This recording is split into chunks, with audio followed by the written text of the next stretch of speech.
Hey guys, today we have a really special video for you. So if you haven't already heard, we just released our second graphic novel, Where Nightmares Live, and it's available wherever books or audiobooks are sold. And what better way to get you guys a little sneak peek of this incredible piece of art than to tell you one of the new stories that is in this book. Again, our second graphic novel, Where Nightmares Live, is out right now wherever books are sold, so grab your copy today and follow along. And remember, your nightmares are waiting.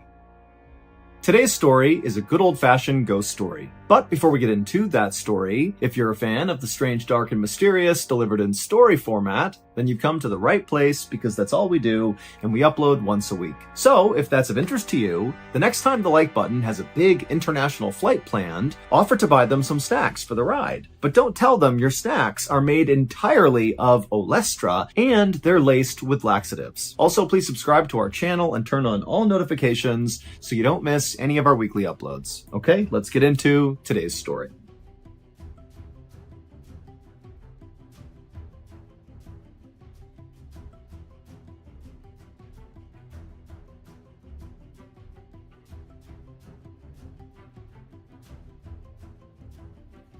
On the night of January 3rd, 1804, a 22-year-old man named Thomas Millwood sat inside of a local pub in Hammersmith, England, feeling totally annoyed.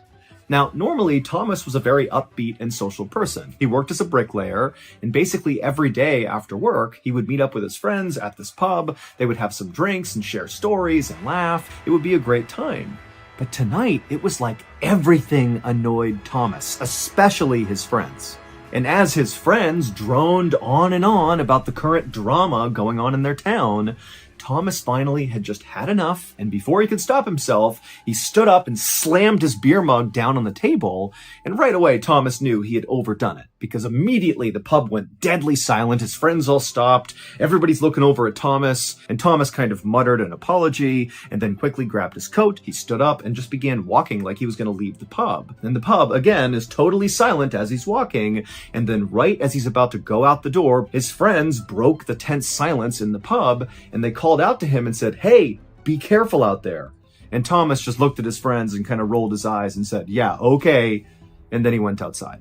Thomas decided he would walk to his parents' house, which was not far away, and he would just sit by the fire and warm up for a bit before he had to go back out later that night to meet up with his wife. His wife worked long hours and she often worked late, and when she worked late, Thomas would meet her at work and escort her back home. And that's what he was doing tonight. And so Thomas began walking down Black Lion Lane, and per usual, Thomas was basically one of the only people outside. Hammersmith used to be this very friendly and bustling place. It was home to 45,000 people. It was located right on the outskirts of London, and lots of rich people like to go there to vacation. But recently, there had been a string of all these increasingly bizarre sightings, or attacks as people were calling them, in Hammersmith, and it had all the residents completely on edge to the point where people were not going outside. Now, Thomas thought it was totally ridiculous and thought people were completely overreacting, and so he had been doing his best to ignore the drama going on in town, but it was getting harder and harder to do that. As Thomas rounded a corner, he nearly walked into two men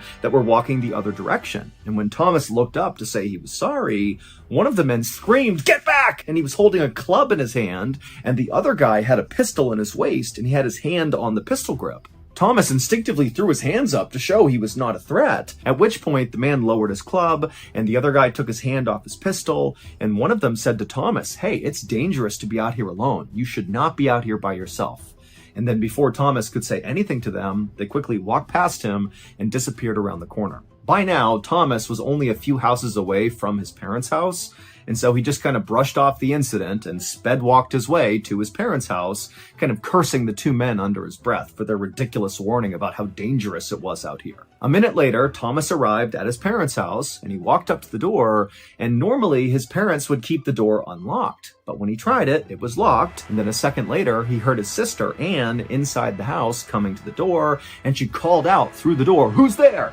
And Thomas is like, "It's me, Anne." But apparently that was not enough, and Anne called through the door, "Well, I don't know if it's really you, so back up so I can see you through the peephole." Thomas rolled his eyes, but he did what his sister asked. He stepped back and allowed her to see his whole person through the peephole, at which point he heard Anne fumbling with the lock. The door was unlocked. She opened it up, Thomas stepped inside, and his sister immediately shut and locked the door behind him.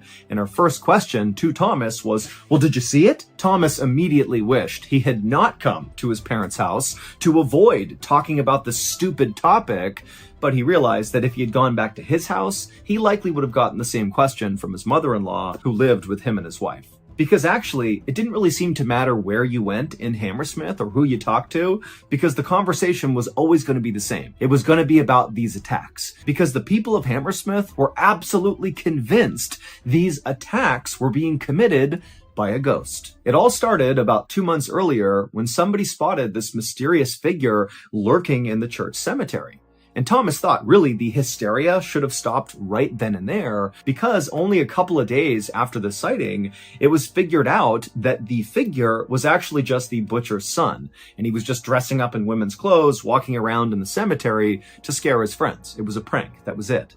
But the hysteria in town did not go away, because a week after this first weird sighting, there was another sighting in the cemetery. A local chimney sweep said he saw someone walking around in the cemetery who disappeared into the ground. Now, admittedly, a lot of people in Hammersmith, when they heard about this second sighting, they did kind of brush it off as just hysteria.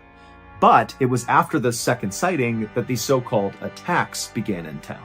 Late one night, a local resident was walking past the cemetery when something came up behind them and began choking them, and this resident was able to break free and run away to safety, but they turned and got a look at whatever was attacking them, and they described it as a phantom. Shortly after that, a local carriage driver was going past the cemetery when they got out for some reason, and then this creature with horns on its head came charging out and confronted the carriage driver, who apparently just turned and ran away, abandoning his 8 horses and 16 passengers. And so by late December, there had been so many more of these strange attacks and weird sightings in town that basically everybody in Hammersmith, save for basically Thomas, was totally gripped by fear. And as terror kind of spread across town, Thomas had attempted to convince his wife and mother-in-law and his family that there was just no way this was a real ghost. This is people's paranoia and their imaginations running wild. That's all this is. But Thomas's theory was really put into question when just a few days earlier, so a few days before he stormed out of the pub because he was so annoyed, somebody had died following one of these attacks. A pregnant woman had died. The woman had been walking alone near the church cemetery at about 10 p.m. at night when something in the cemetery had rose up out of the ground, rushed over to her, and grabbed onto her, and she barely had time to kind of turn and look, and she saw this kind of white flowing robe and a long pointed white hat, and that was all she remembered, because then she passed out. Then she woke up again, and she was in somebody's house, and her neighbors were all around her. They had found her passed out in the cemetery and carried her there, and so she comes to, and she's only able to choke out the story of what happened to her, the ghost attack, before she died. And so following this pregnant woman's death, the town of Hammersmith offered a reward for anybody who could capture or kill the ghost, which was now being dubbed the Hammersmith Ghost. The night watchmen began doing extra patrols. In fact, those 2 men that Thomas had turned the corner and bumped into, one guy had the club, the other guy had a gun, those guys were on their own patrol. And so the ghost and how to capture or kill it was basically the only thing people in Hammersmith wanted to talk about, and it totally annoyed Thomas. It was what was being talked about at the pub by his friends when he got so mad he slammed the cup down and left the pub. To Thomas, the idea of capturing or killing a ghost made no sense, because a ghost is not real. Now, by this point, the butcher's son had come out and said, "Look, I didn't do any of these other attacks. That's not me. I only did the first one." And he had an alibi to prove it. But to Thomas, this didn't rule out that the ghost was not a person.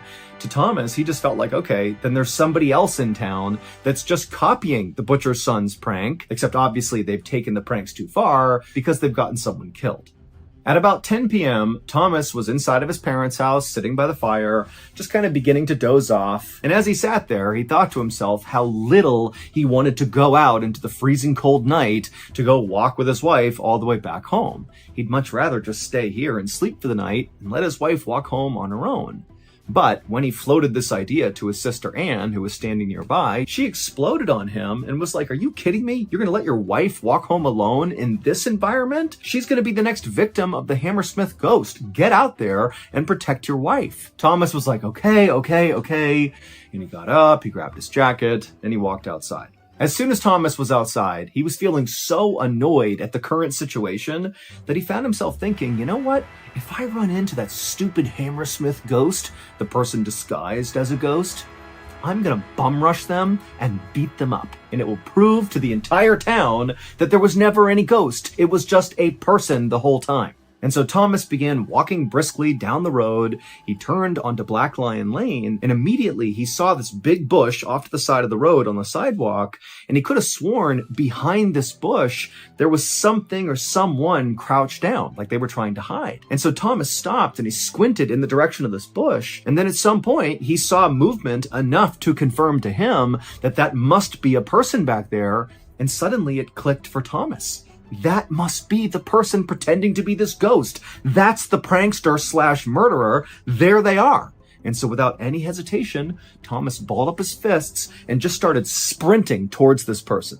At virtually the exact same time, Anne, Thomas's sister, was still in their parents' house, and she was looking out the window kind of roughly in the direction that Thomas had gone, and she heard this loud scream that sounded like a man. Now, she couldn't see her brother, but she's thinking, oh my God, it's coming roughly from the area where he went.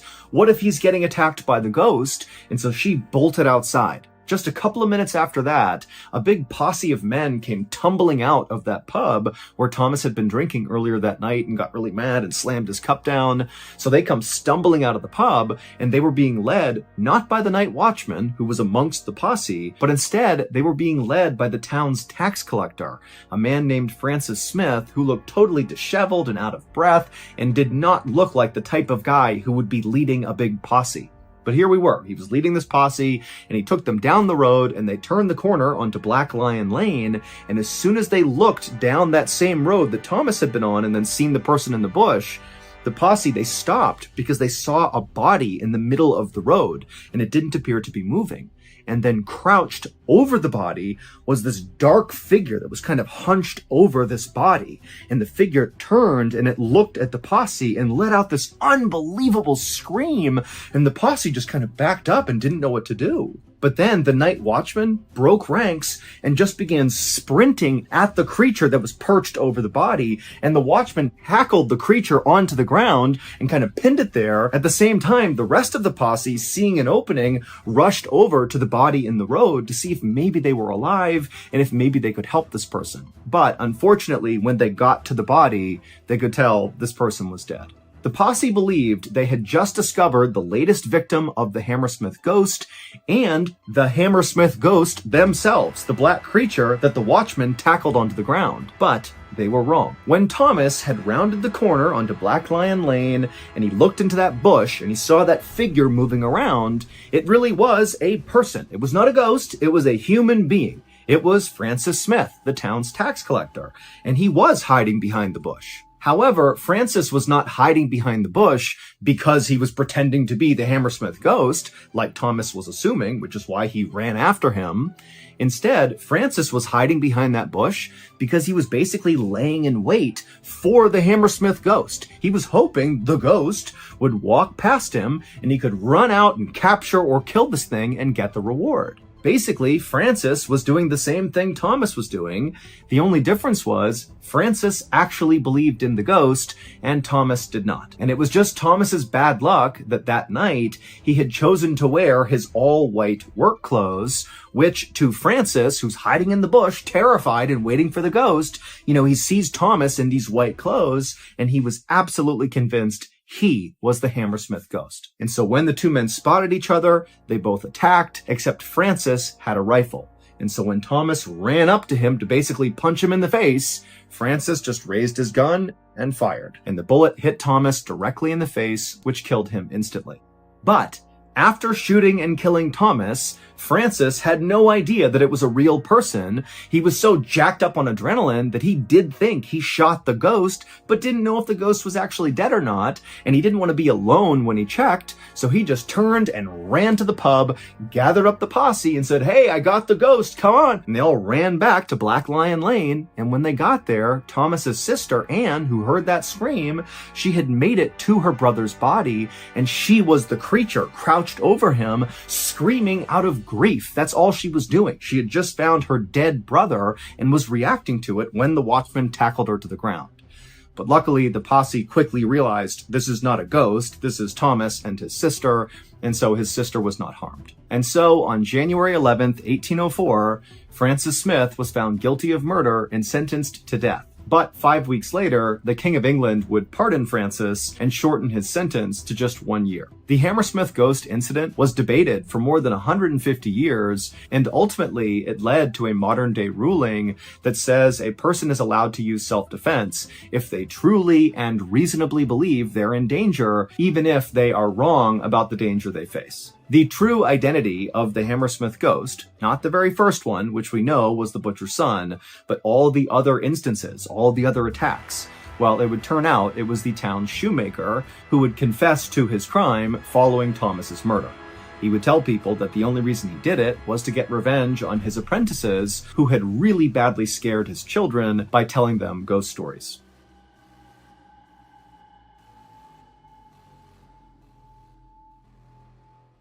Thank you so much for watching. Let me know what you thought of today's episode in the comments. And remember, we have hundreds of videos for you to binge right now. But if you're looking for a recommendation from me of that one video that's worth your time, well, it's this one right here. So give it a watch. All right, until next time, see ya. Let me ask you a question, John. If I told you right now to walk up to any one of these books, now not physically, but mentally, and I want you to flip it open to any page, to look at that page and to go back and forth and stop at any word. Can you see this happening? Close your eyes and in your mind's eye, envision that occurring. I want to show them at home because people will say later that I changed what I wrote somehow. All right. Open your eyes. What was that word? Hell, dude.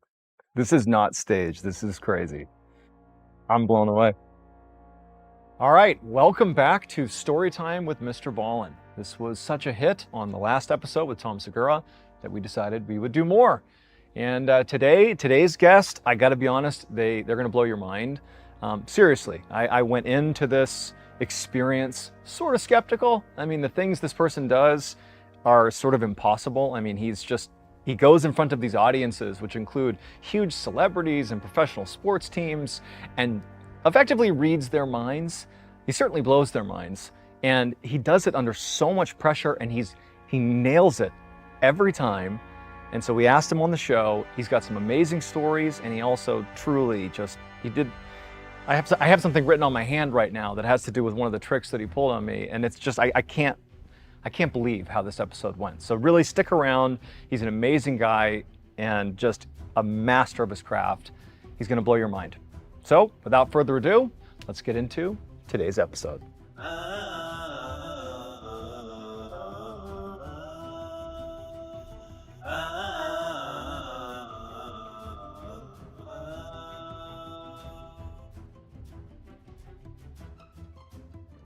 I'm Oz the Mentalist. I'm here on Storytime with MrBallen. I already know what you're thinking. Stick around. All right, Oz the Mentalist Perlman. Yeah. So you are the world's greatest mentalist. I mean, lately I have seen you pop up all over the place. You were just on Joe Rogan and his reaction to when he guesses his Pissed ATM. off. Joe, you have not seen him that angry in a while. You know, he goes down the rabbit hole of conspiracy theories and he was like, did you hack me? Have you literally gotten into my life? How did you get my PIN code? I liked how you were like, hey, let's just be spontaneous. You're like, look, I'm gonna try to guess your ATM PIN code. And you can just see it on Joe. He's like, okay, all right, let's see. And you guessed the first number at some point. You're like, just tell me, is it 1? I think it was 1. Yep. And he's like, all right. But then as soon as you began doing it, you could just see his whole mentality, everything shifted. And you can just see as the audience, if this is staged, it's the best staging I've ever seen, because his reaction was not pleasure. It was like, stop.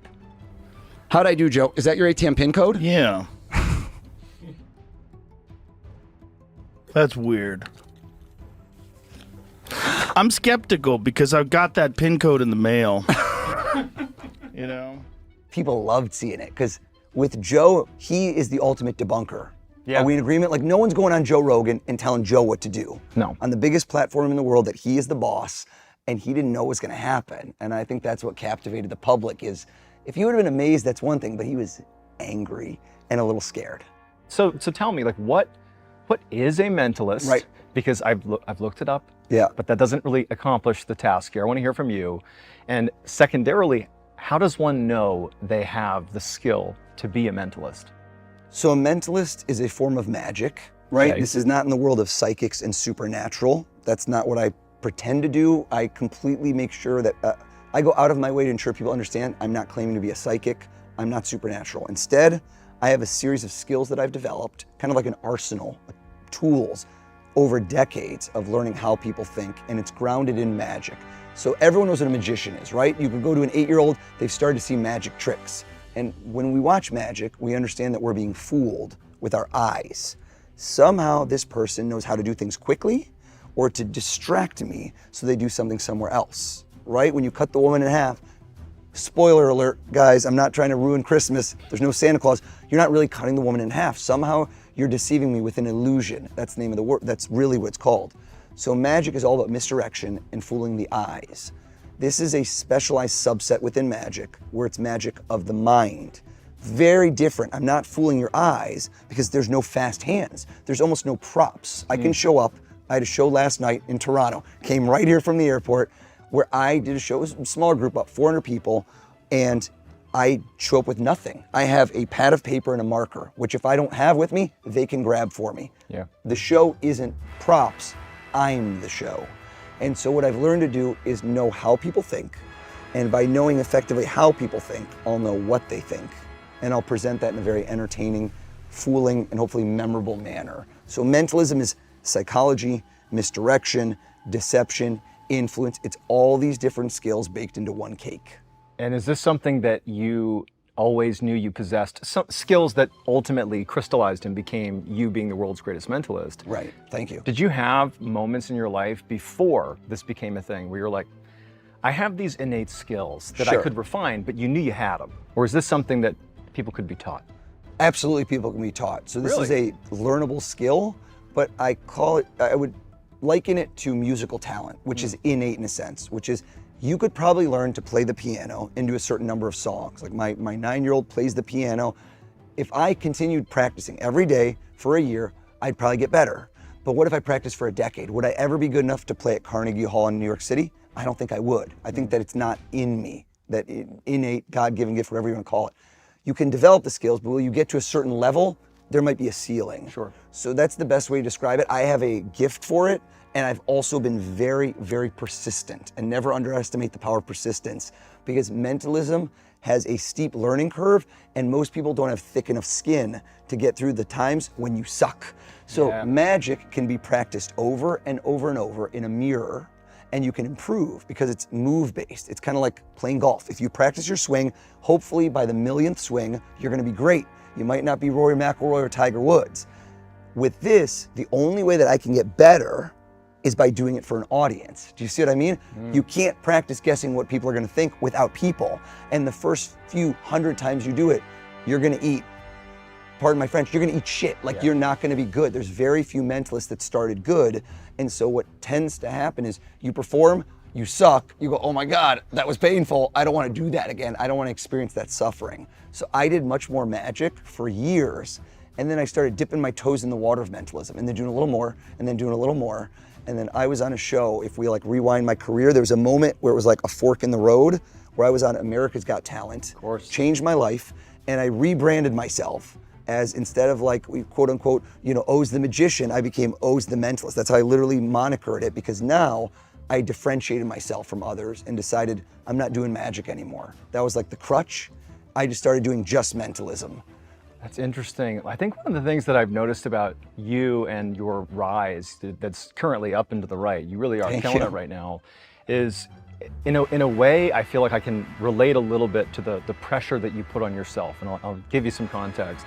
So I know that you're into distance running Yep. in addition to like serious distance running. This dude's done like 153 miles. It's true. Regularly runs marathons on a whim. It is a physical feat, no doubt, but it is a mental feat more than anything else. Agreed. It's more mental than physical. Anybody who tells me, oh, I can't do this, I'm like, that you already set yourself up. I can't. You've already created an obstacle in your mind. It's the wrong viewpoint, and your mind translates into your body. So you telling yourself that creates that. I think, the mind controls the body. I've seen people that are 20, 30 years older than me finish a race that I didn't finish. Objectively, I'm fitter than they are, I'm younger than they are, I'm stronger than they are. Why did they finish when I didn't? Because my mind crumbled. Yeah. And you know it. I mean, buds, how many people rang that bell? A lot. That were probably tough SOBs, but they didn't have it mentally. It's true, and in fact, you had said that when you first tried the Spartathlon, 'cause Yep. you did it twice, right? I did it twice. So the Spartathlon's 153 miles, Yep, right? 153 miles, 36-hour cutoff. So it's very important. There's races that are longer. Right now, there's a heyday of people running 200-mile races, all this crazy stuff. But this, you can't slow down and walk very much. Like in these other races, they're yep. glorified hikes. No offense to all these people who do 200s. They do it for 4 or 5 days. Right. Most of the people are, it's slow. This is running nonstop for a day and a half. You start on a Saturday morning, I'm running till Sunday evening. That's insane. Yeah. And so like what people need to understand about running really long distances, I've done a couple marathons. And marathon is 26.2 miles. Which is very respectable. Totally. It's respectable. Don't you talk down on yourself. But when you hit about mile 20, people say that's sort of like the halfway point, even though it's not. 26.2, the halfway is 13. Right. But at about 20 miles is when your body sort of reaches that point where it's like, okay, we've lost all the glucose stores. We're sort of burning on muscle at this point. It's like you're falling apart.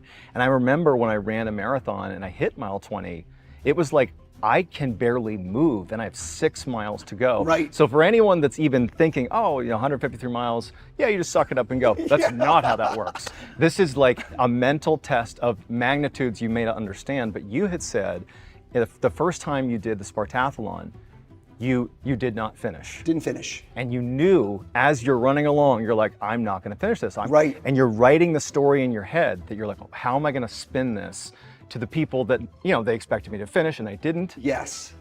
But you went back and you ultimately did it again and you finished it. That's so highly unusual. One, that you went after it in the first place, but two, that you went back and did the race. I think that says a lot about not only your mental toughness, but why you have these innate skills, you've honed those skills to become the mentalist that you are, but you obviously have this ability to put yourself in these highly mentally stressful environments and perform not just well, but at your literal best. Right. And so like, dude, you go in front of an entire NFL football team. And these are also clips you gotta check out if you haven't seen them, like the Bengals. You go, one of my favorites. And like, he'll tell the players, like the quarterback, Joe Burrow, and he's like, I'm gonna write down who you're gonna throw it to. And I'm not gonna show you, you're gonna do it, throw it to anybody in the room. And then after you do it, I'm gonna show you what I thought. And like the clip, you see that he's written down a name, and sure enough, he turns, he throws the football, and everyone's like, oh, he guessed it right. But then the next time you do it, you write down 2 names, and it's like, he's gonna fake to this person and throw to this person, and you're holding it back. And sure enough, Joe, who clearly has no idea what you've written down, fake, throw, room goes wild. Tanner. Fakes to Jamar, throws to Tanner.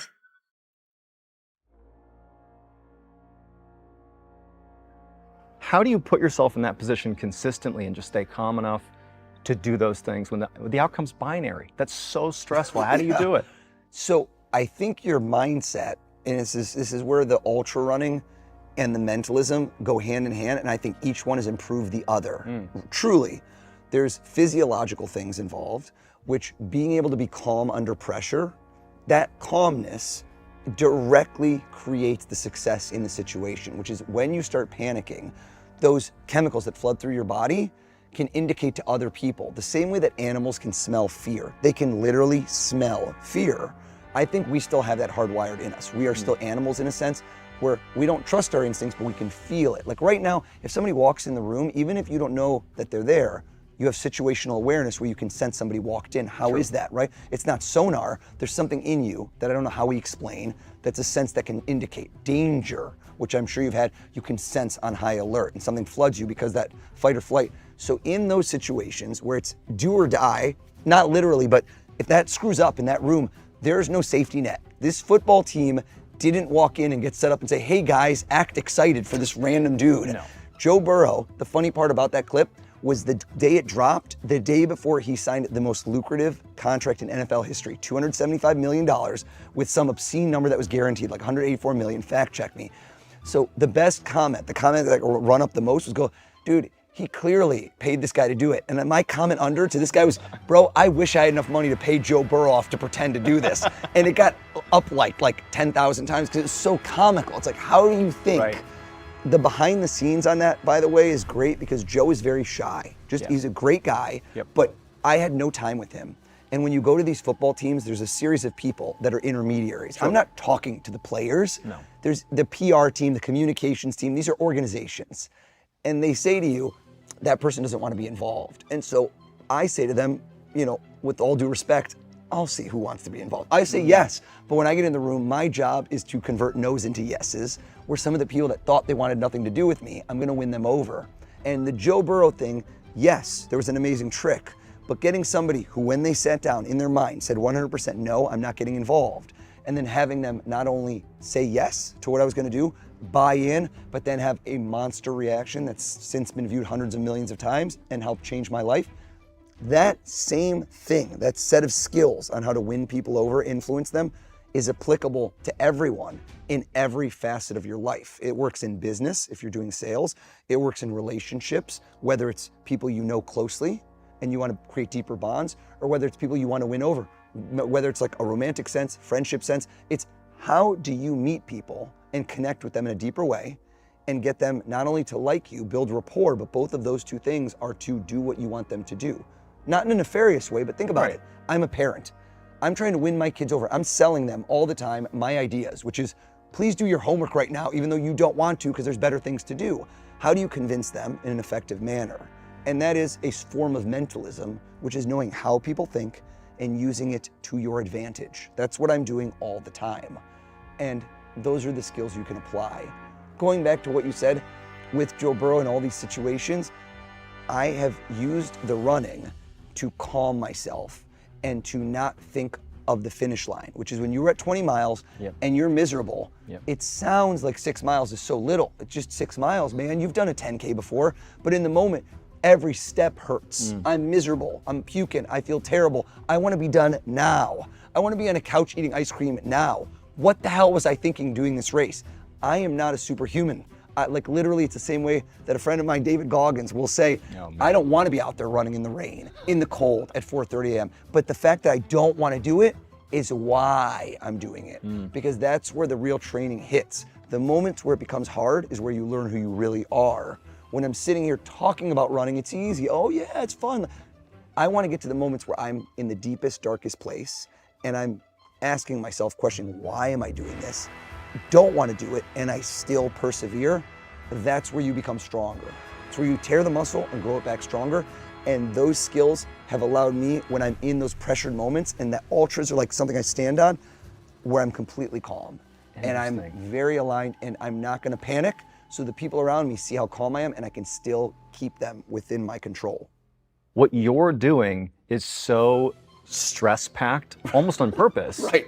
You're going in front of this crowd that's like big professional athletes, like all these celebrities, and you're gonna like walk in and impress them and do something that's just unbelievable. Right. Is there thrill out of the fact that you know going into that you're gonna be calm and people will see that not only will you perform, but for you, this is what you do.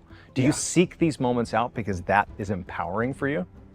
Man, if we got like into a therapy session of like Freudian, I keep taking big swings at things that I don't know if they're necessarily gonna work, but I think that the audience can sense the danger, the risk. Yes. That's what's exciting.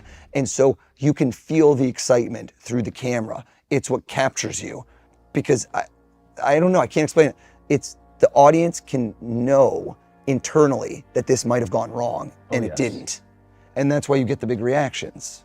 So I've done a couple of live speaking engagements, just telling stories to crowds. And I remember I told my production team as we were getting ready to put it together, like, how do you want it to go? How much production value do you want?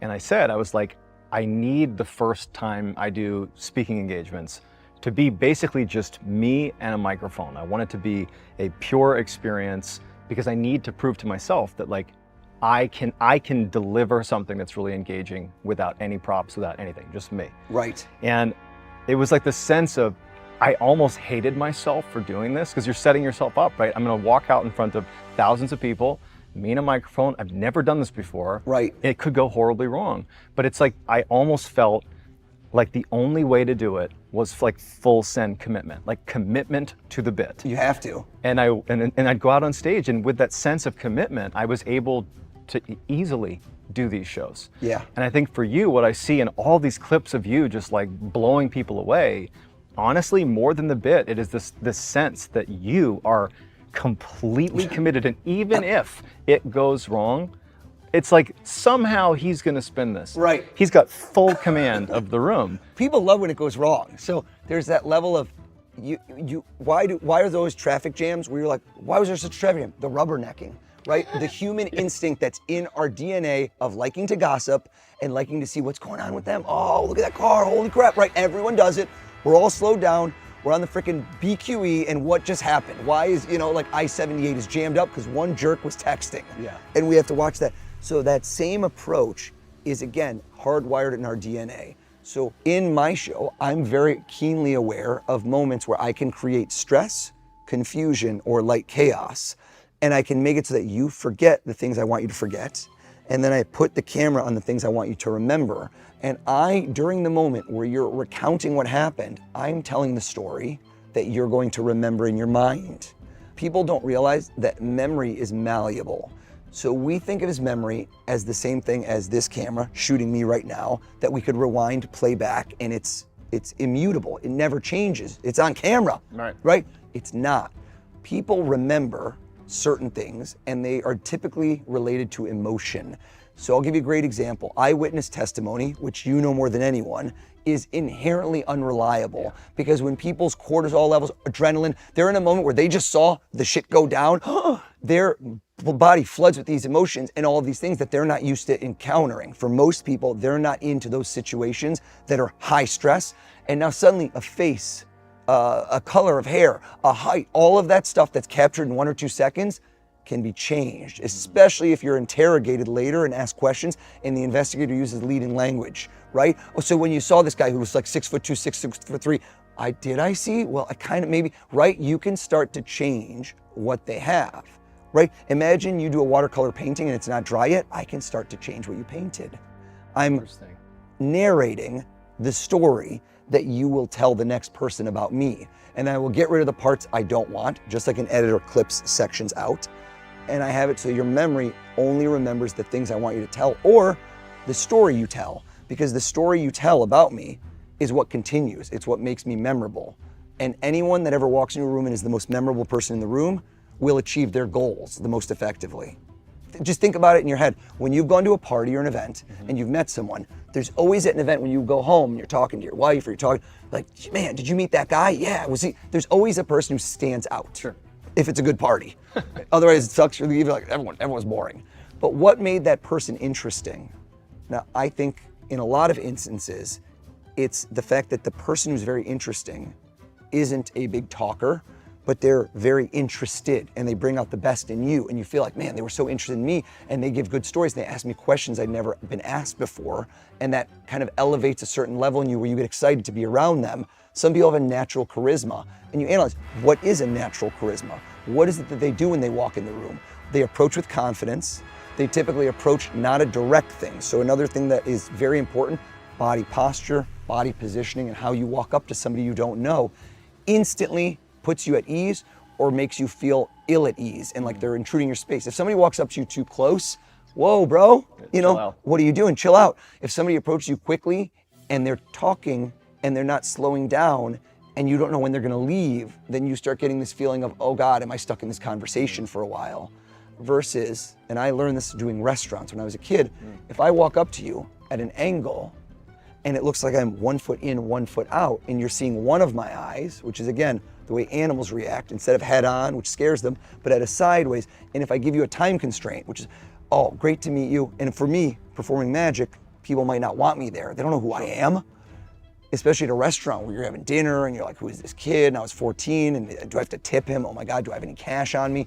All of these things go through your mind. So I have to take away those layers of resistance. And I learned early on what I could do in those moments that applies to everything in life. It's not just about the performance, it's life skills. And I think those life skills translate very effectively into habits for success, no matter what you do. It seems like you are, I mean, to simplify, extremely perceptive about other people. Like you're picking up cues that maybe to you seem like they could be picked up by a lot of people, but Right. Your ability, at least the way you're describing it, to read people really, really quickly is astounding. And I'll say, on a much smaller level, I actually did, when I was in the SEAL teams, Yep.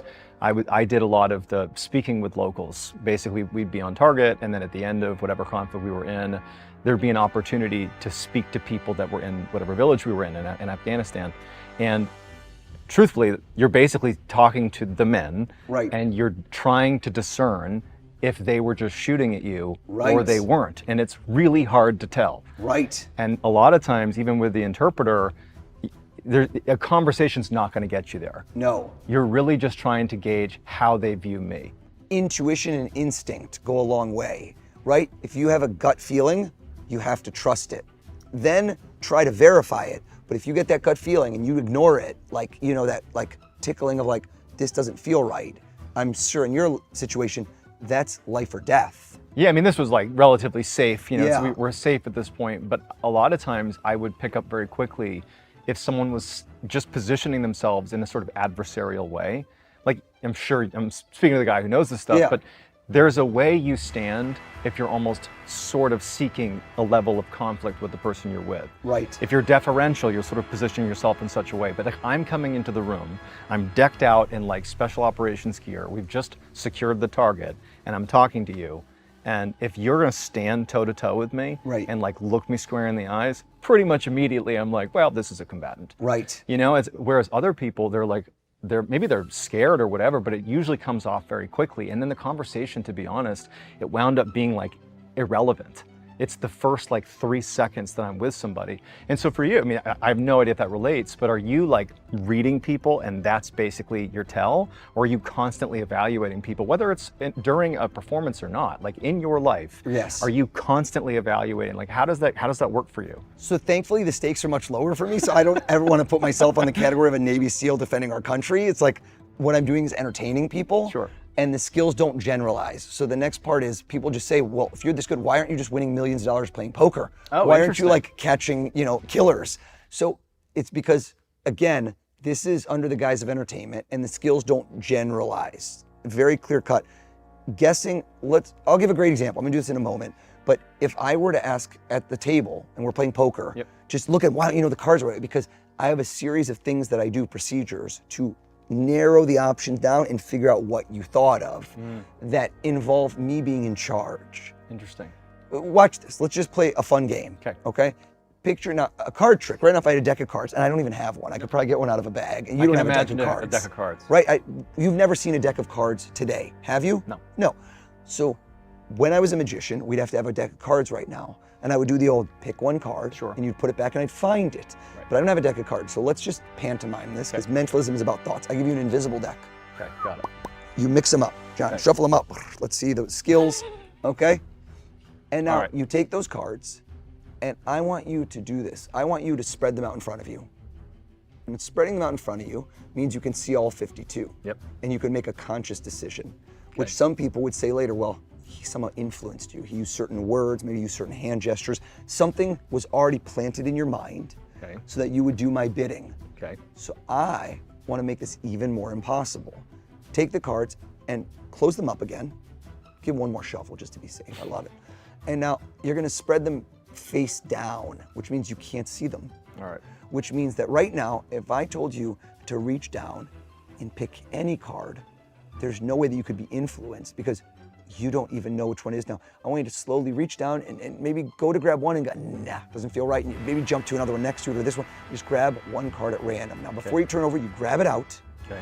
And agree in agreement, it's absolutely impossible that I could know what you just picked because it's not real. It's an invisible card that you haven't even turned over yet. You don't even know what it is. Yeah. Right? Yep.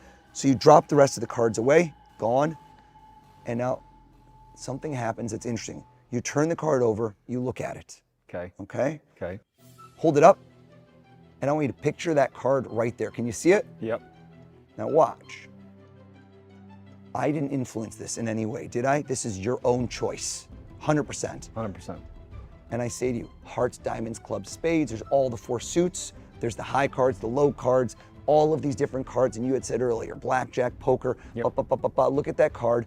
Imagine what it looks like. Imagine the jack, queen, and king have more ink because they're very full. They've painted them. Versus, for example, a 2 only has the 2 hearts, and they go all the way through. And you know what you did? You decided, because poker, on the back of the box, ace of spades is the card in your hand, isn't it? Yeah. What the hell, dude? That's crazy. Yeah, it's the ace of spades. Ace of spades. Yeah. It's An invisible deck of cards didn't exist. So that, I know it seems. That's crazy. Thank you. I changed my mind like 4 times. I could tell you did. I saw that, the shifting and the changing, and you're like, I might go with a different. You were thinking of a different spade, but you said, no, I'm going to go back. That has to do with, dude, again, that's crazy. That's crazy. I was actively trying to subvert you. That's so crazy. I can't do that at a poker table because I can't just tell the guy in front of me, look at your 2 cards before we get the river, look at me, do this, do that. They're gonna be like, screw you, dude, I'm not doing any of this. Get out of my face. Put on the sunglasses, rock and roll. So in my performance, I'm the director. I get to call the shots. Wow. So it doesn't unfortunately work with everything. If it did, it'd be amazing. But to answer your question, I'm not living my life in like brrr mode of like, whoop, that guy. I always think of it as in the Bourne Identity. Oh yeah. When he loses memory and he's in that diner and he doesn't know who he is yet. Yeah. And he's like, and he tells the guy next to him, why do I know that guy's 255 and can fight? Why do I know this? Why do I know that right now I know the 4 license plates of the cars when I walked in? Why do I know all this stuff? And he's starting to dawn on him that he's like a secret spy agent. Yeah. Badass. So I think it's likened to that where when I turn it on, I'm hyper focused on what I do and my mission at hand. And the analyzing people very quickly is very, very similar to what you did, except it's done under the context of entertainment, which is when I'm in a crowd, I'm looking around to see who I think will be great for my next trick when I'm performing. This person right now. And if you ask me, why was he so good? People will come up to me at the end of the show and go, why didn't you pick me? And I go, no offense to you. I just, for whatever reason, and it's the intangible, it's the 30 years of training, you just weren't as good as them right now. I thought they would deliver the best reaction and they would mesh with what I wanted. Now in certain rooms, I can't pick the person. You're on TV with 3 hosts, you gotta use those 3 hosts. You make the best of a situation, but when I have people to choose from, and if you see me at like a live show, that's very exciting. And the fact that you like throw frisbees, we pick people randomly. If we're in like an arena, we shoot t-shirts to like the 8th row, who's got it, stand up please. And how could I know who'd catch the t-shirt? How could I know who'd catch a frisbee? How could you know any of this stuff? Then I work with those people, and that's what really makes it real because, yo, that's anyone. This is some drunk jerk who's like 8 rows in, who's, you know, barely conscious. How in the world did you guess the name of his first crush? I'm still sort of in shock that you just did. So I'm like thinking through how are you doing this? I realize that there's more to it than like here's how you, I was pretty good at, the reason I was the guy that did a lot of the questioning of the people on site is because I had decent perception. I was pretty good at figuring out who likely had more information, and it would like lead to weapons caches or whatever. So it was just like basically I was successful enough that I kept doing it. So I was pretty perceptive. But like I think you still are. Well, thank you. But it's like to be able to break down beyond a gut feeling to like specifics is just where we've talked about this thing that you do, when you're making it out, you're very humble about it. Like, oh, you can learn how to do it, whatever it is. But like, no, you can't. I had to. Like again, I wasn't Spider-Man, you know, bitten by a spider and radioactive, and like I changed. It's been trial and error. It's been iteration, and the same thing that has allowed me to go run 153 miles. That, like, how you have children? We were talking about right when I walked in. We had a couple minutes. I came here from the airport talking about our kids, and you want to instill a work ethic in your kids. It's very interesting because being a parent, I think, is my most important job, and I'm assuming that's my immortality. It's like, who are they going to be? Because as soon as you have kids, you start to feel like I'm going to die one day, and this is my future, and their future, and it's like, it really, no greater joy in life. But how do I instill a work ethic in them? Because my kids aren't going to grow up the same as me, and I'm feeling, I don't know what your beginnings were. Mine were very humble, where I had to work really hard, and I was like age 16, I was supporting myself, which I don't wish upon my kids. They'll never know what that means, but I lived on my own, and I had to pay for college, and I had to find an apartment, and like, nobody paid for this stuff, so I had to figure life out early, which at the time I felt kind of pissed, because I'm like, all these other kids are going on vacation, they have a car, their parents, I don't have any of that. But now, in hindsight, that set me up for success in a huge way, and it made it so I didn't have a safety net, so I had to become the safety net.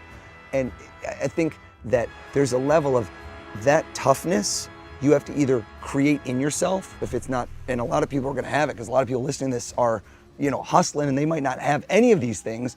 So I think that deciding on a goal and not giving up is it's so much more important than almost natural talent, skill, anything, is persistence.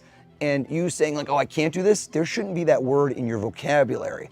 You said something going back to your Spartathlon experience that actually really struck a chord with me. I'm gonna give you a quick story that I think relates, and I think that it plays into what you just said. So when you did not finish your Spartathlon race, you came back, and you obviously did it, and you successfully completed this. It ate me alive. Are you kidding me? It killed me. But you said something to the effect of, when I went into that second attempt, I was prepared to basically die in order to complete this race.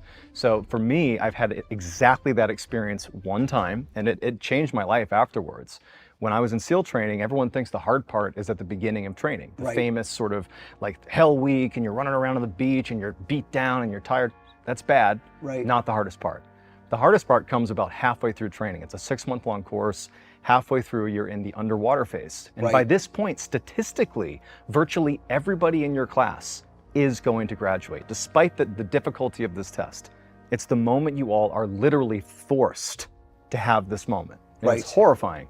There's this test called pool competency. They tell you it's just this, you just go in with your scuba tanks, and the instructors are gonna come down there, you're in the 9-foot section of the pool, and you're like crawling around, and they're gonna come down and just kind of screw with you. And you're gonna follow procedures that you're taught to basically, after they finish tumbling you around and turning your air off, you go back on your knees, and they're watching you the whole time, and you follow these steps. You reach back, you turn on your air, you check your J valve, you check your straps, make sure it's a 3-finger loop here, you check your weight belt. I can still do it now, but it's a procedure that no matter what happens to you underwater, you reset, you follow the procedure. But each problem that they give you, whether it's tying a knot in your hose or whatever it is, gets progressively harder to fix. All fixable problems for 20 minutes. And so each time someone's come down on you, first of all, as they're attacking you, you have to go into the fetal position and just wait. You're not getting air. They're tumbling you around, so you're going about 60 seconds to 90 seconds with no air. And then you need to follow the procedure. So you can see you become more and more hypercapnic. You're not breathing. And it's this test of staying calm and following the procedures despite literally being on the precipice of passing out. People call it simulated drowning, this test, and you get 4 attempts at it. And so and one of the things you got to do is you got to stay calm. And so I went in and I'm doing the test, failed it miserably 4 times in a row. Wasn't even close. Was not even close. Like, I actually was the guy that they had to put a pink piece of tape around my ankle, and it wasn't even to humiliate me. I would get so panicked, I would push off the bottom of the pool and go to the surface, but we're breathing mixed gas. And if you do that, you can risk rupturing your lungs with air bubbles. And so you have to be you have to go up at a certain speed. And so there's like standby divers there to keep me from panicking and rocketing to the surface. And so I failed 4 times in a row. And as a result, I actually got rolled out of the class I was in. The class I was with, all my buddies, and they're like, look, we're gonna give you one more shot. You're gonna leave this class, go to the next class, and you can try again with that class. And so I go to the next class. That sets you back 6 months? It actually was just a couple months. They let me start in second phase. But so I go into the next class. And the thing is the students in this class, they've been through the hell week and everything, and they know I'm a rollback. And I sort of took on the role of like, I'm gonna be a mentor. Like, yeah, I obviously failed pool competence. We're all gonna take it here soon. But I really tried hard to be like a mentor. Like, here's what I experienced. I obviously failed it, but let me give you all the insights I can possibly give you. And everyone's looking at me like, oh, John's got it. Like, he failed, but he's gonna be fine. And so we get to test day, and I failed the first 2 attempts, not out of panic, out Right. of procedural problems. And so I fail on Friday, there's 2 more attempts left, and it's on that Monday. And if I don't pass them, not only will it humiliate me, but I'm dropped from SEAL training. Yeah. That weekend was horrible because I'm thinking about this test. On Monday morning, I got to the pool deck and I was so nervous all weekend. And I'm sitting on the pool deck. They make you sit with your back to the pool, and they made me go last that day. And I'm hearing the instructors like ripping kids' hoses. You're like air bubbling up off the pool. Kids are like passing out like red line, and medics running over. It's chaos, and you're just sitting there waiting for your turn. And then when it was my turn, I just had this mental shift occur where I was like, holy shit, I'm gonna fucking die in that pool before I fail this test. Yeah. And I got in the water, and it was like calm comes over me. And I begin this test, and it didn't matter how long I went without air. It didn't matter what the problem was. I had fully committed to this concept of I will literally die before I fail this test. Yeah. And I passed, and it was so easy. And it showed me that like there's a point where you can convince yourself that your mind can sort of override all the discomfort, and you can basically do whatever you want. And you described when you went and did the Spartathlon the second time, that feeling of, I will die before I don't finish this race. 100%. And sure enough, you did it. And so do you think that's something everybody can achieve, that level of I will go full send no matter what? Because I think for you, clearly, you put yourself in pressure situations and you just go for it. Like, I feel like maybe that's something that we have that others don't, or do you think that anyone can tap into that? That's such a tough question because it's so hard to speak for other people and where mental toughness comes from. And I think you build it up over time. I don't think you're born with it at all. Sure. And it's those failures that reinforce later. Had you gotten it on the first try, where would you be today? Isn't that a funny question to ask yourself? Yeah. Would you still be this person? So when I came back the second time, I had this guy who I saw at mile, like, I don't remember what mile it was. Probably was, I DNF'd at 78.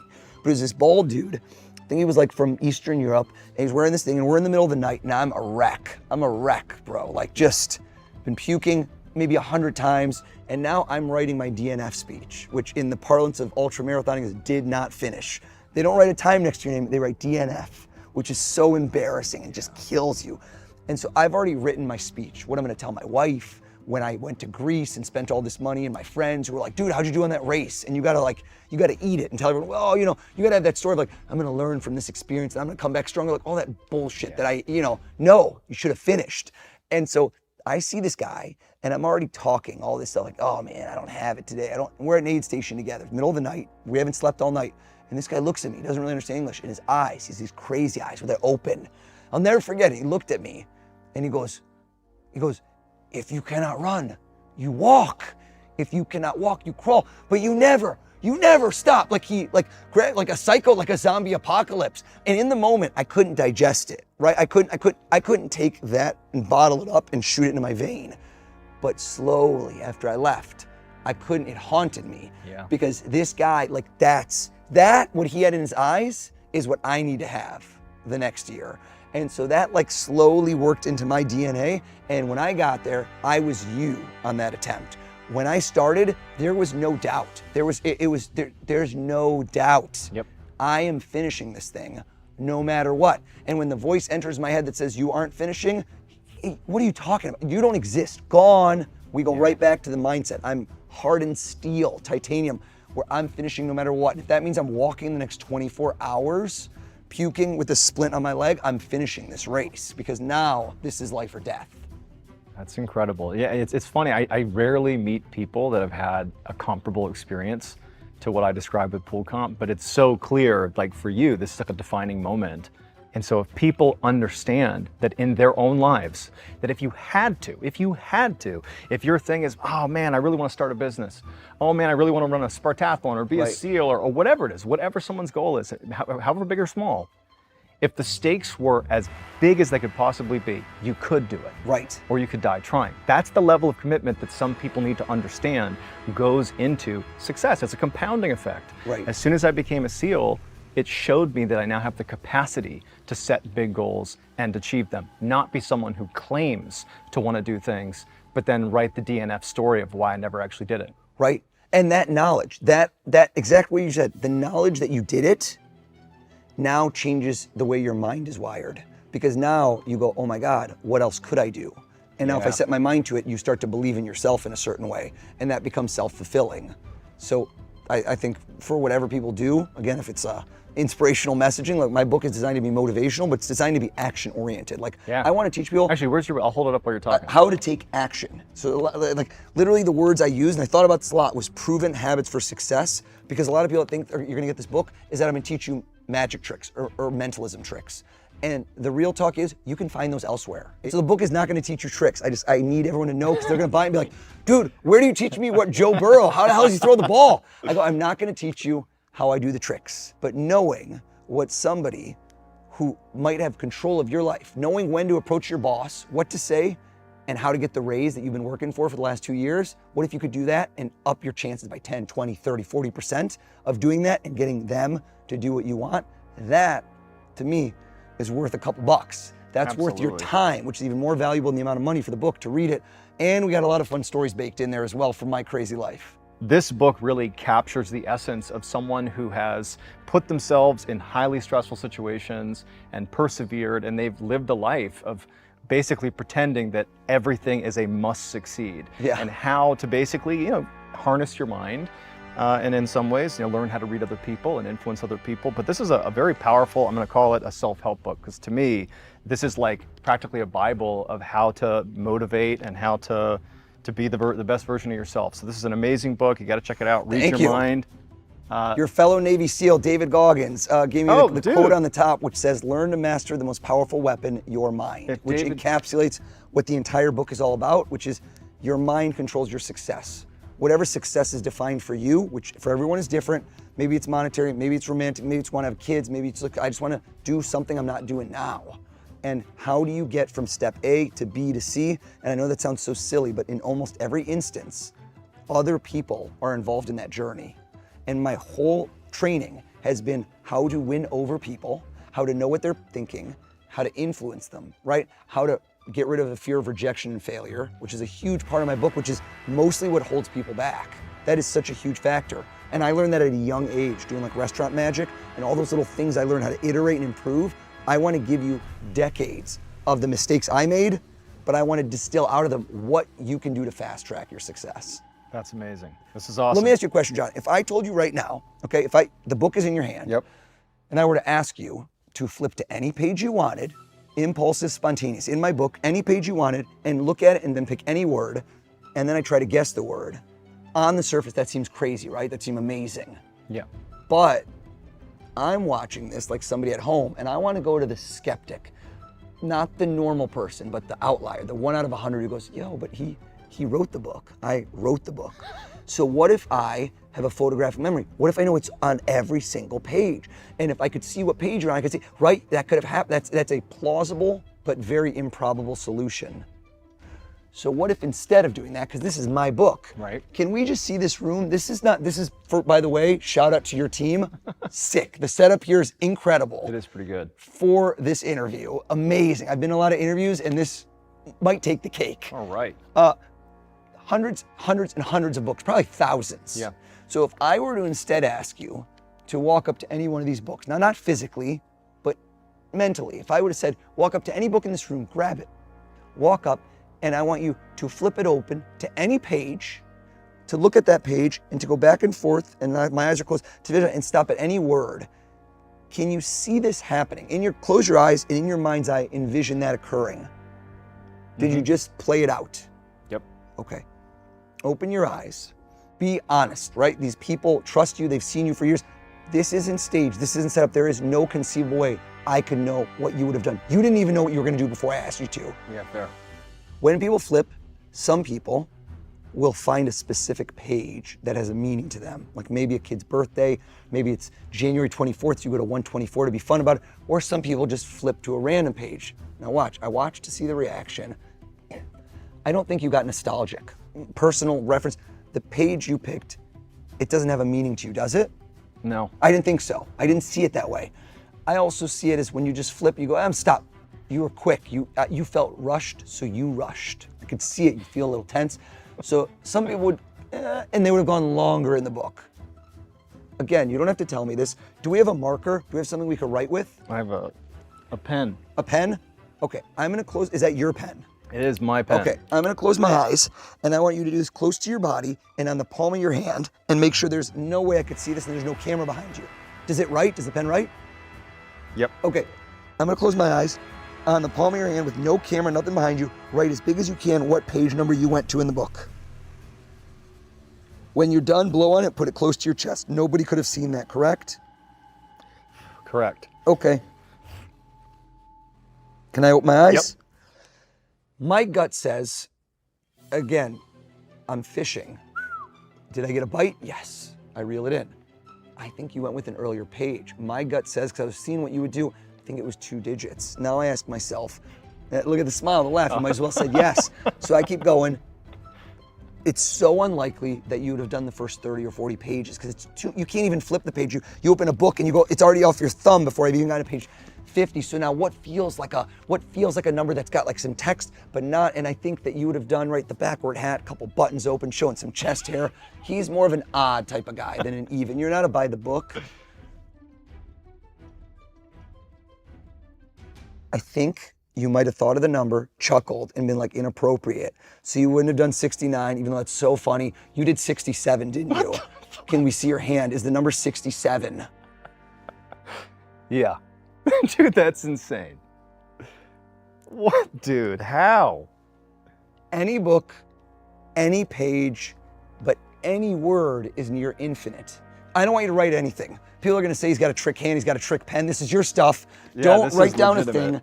Whatever word you saw in your mind in a book, not a real book, you imagine. Throw the pen away. I want you to count without using your fingers, Okay. to count the number of letters to yourself, not out loud in the word you selected, just to yourself. Count it to yourself. Don't say it out loud at the end. Some people, right when they get it, they say it. All right. No? Maybe? I have to double check. Hold on. Oh, don't even say that. Now you gave so much away. The double check is always an indicator of a longer word. No one double checks a word. Open your eyes. Okay. No one double checks a word that's 5 letters or less. No one. So now we know it's longer. Also, you probably would have done a longer word. Nobody does and, the, he, she, if. No. Under this level of pressure, no way. We're balling, baby. I think he did a longer word. I think this place, it's got this ambiance of like gravity. And you know, some of these books are probably hundreds of years old. Okay, think of the word. You counted twice. Most people, when they count the second time, they realize they got it wrong, and they realize, oh crap, I counted wrong the first time, and you did that. But they usually count longer and then shorter, and that's what you did. And my gut says you were like, no, it's not. You thought it was 9, but it's actually 8 letters, isn't it? Yeah. That's what happened in your mind. That's not even. And imagine that you write down the word. You're not going to write a thing. I want this to be all in your mind. You write down 8 letters, like hangman. Yep. You reach over and you just go back and forth, and you don't know why, but you stop on one letter and you circle that one letter. You circle one letter somewhere in the word. Got it. Did you do it? In the word is how I cue you. When I say that, almost nobody does the first letter. The first letter will give away the rest of the word for a lot of people. And then also in makes it feel like it should be in between. You didn't do the first letter, did you? No, see, I was trying to guide you. And then a lot of people will avoid the vowels because we know there's vowels. You didn't do a vowel, did you? So again, we're going down that path. And now you jump back and forth. You're like, do I do this one? And my gut said you were about to do a letter, but and you jumped over. The letter you're thinking of, no, I don't think, it's not in the word more than once, is it? It is. It is, right? It is, because you jump between the two of them. But yeah. And what's weird is the first letter you were about to circle, but you didn't. You were gonna do a T, and you didn't. You're thinking of an S, aren't you? Yes.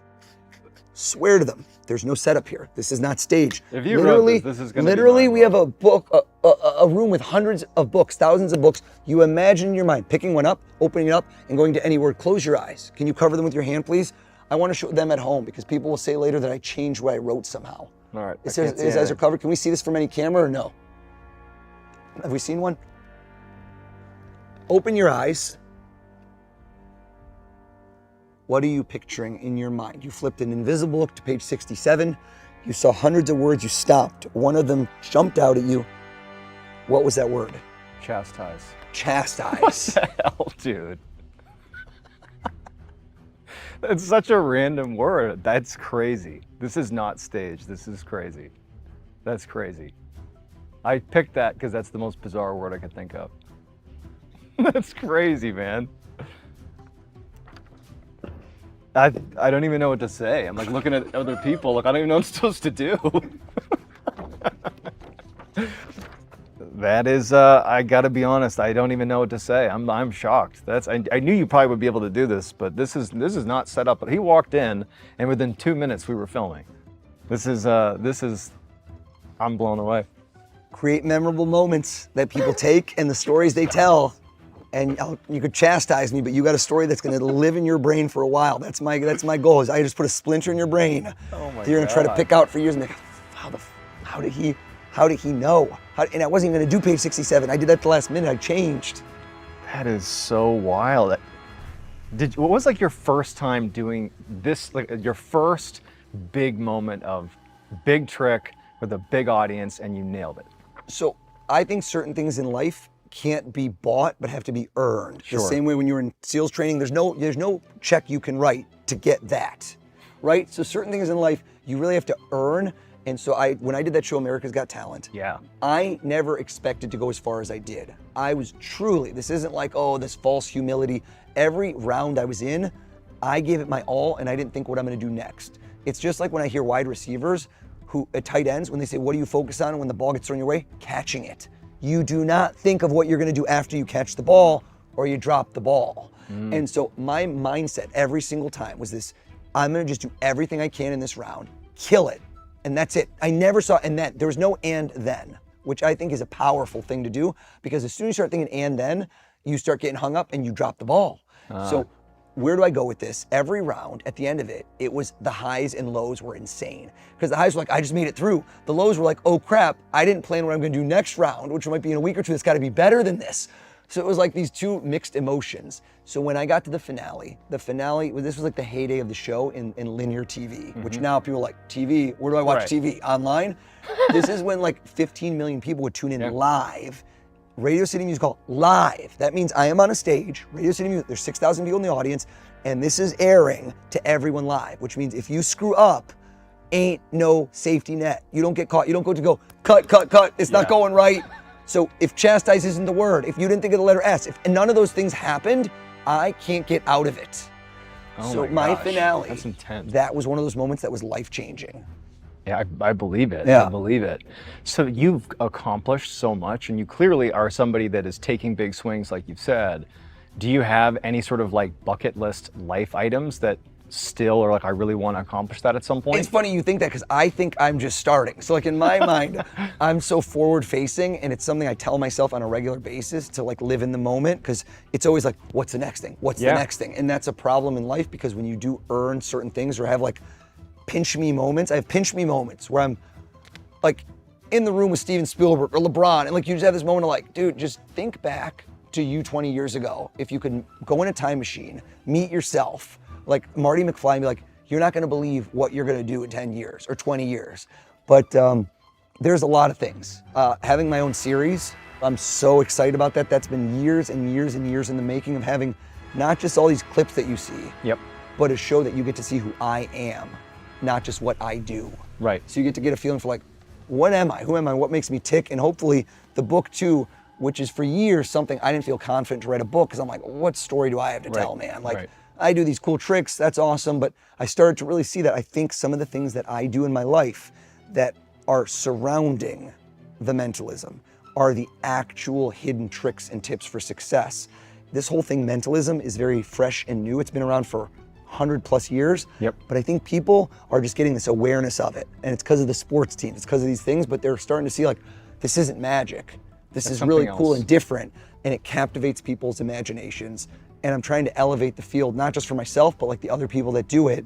It's kind of like the rising tide lifts all ships. It's good for my industry, it's good for us, and it makes what I do like cool and innovative. And I like the fact that I'm being tied to it, where I want to be the name brand for this art.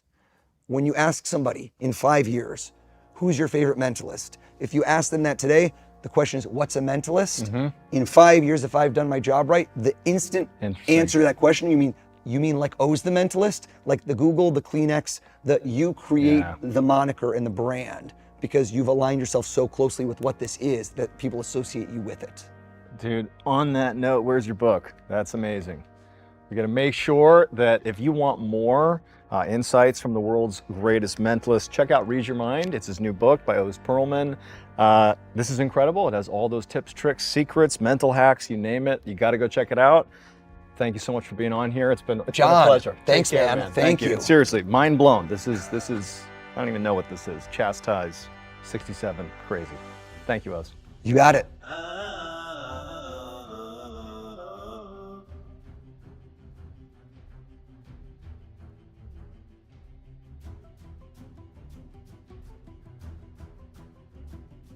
Today, I'm going to tell you 3 very spooky stories that, depending on your interpretation, you could view all 3 of these as ghost stories. But before we get into those stories, if you're a fan of the strange, dark, and mysterious delivered in story format, then you've come to the right place because that's all we do, and we upload once a week. So, if that's of interest to you, please offer to house sit for the like button.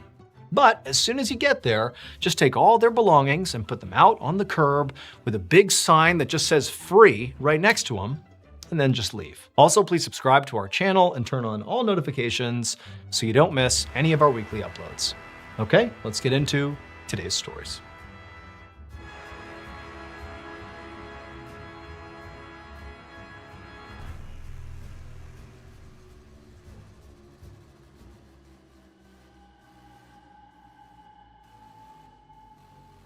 One morning in the summer of 1876, a doctor named Lewis Allard walked down the hallway of a hospital in Papeete, Tahiti.